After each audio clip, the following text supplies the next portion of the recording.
සතෙක් වතුරට වැටිලා මරණයත් එක්ක පොරබදනවා. කිසියම් කෙනෙක් ඉදිරිපත් වෙලා ඔහුගේ ජීවිතය බේරනවා.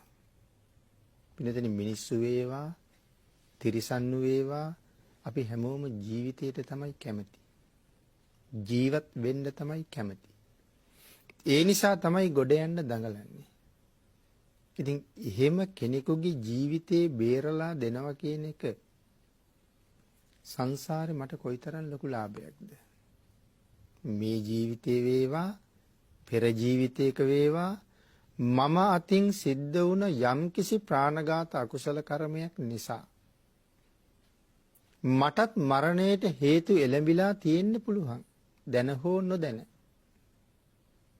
නමුත් මම කෙනෙකුගේ ජීවිතේ බේරපු කුසල කර්මයක් තියෙන නිසා මට ජීවිතේ නැති වෙන්න හේතු සැකසෙමින් තියෙන මොහොතක තව කෙනෙකුගේ ජීවිතේ බේරපු කුසල කර්මයක හේතු සැකසিলা මාව බේරෙන්න තියෙන අවස්ථාව බොහොම ඉහළයි. එහෙනම් එක ජීවිතයක් බේරනවා කියන එක විශාල ආනිසංස සහිත වැඩක්.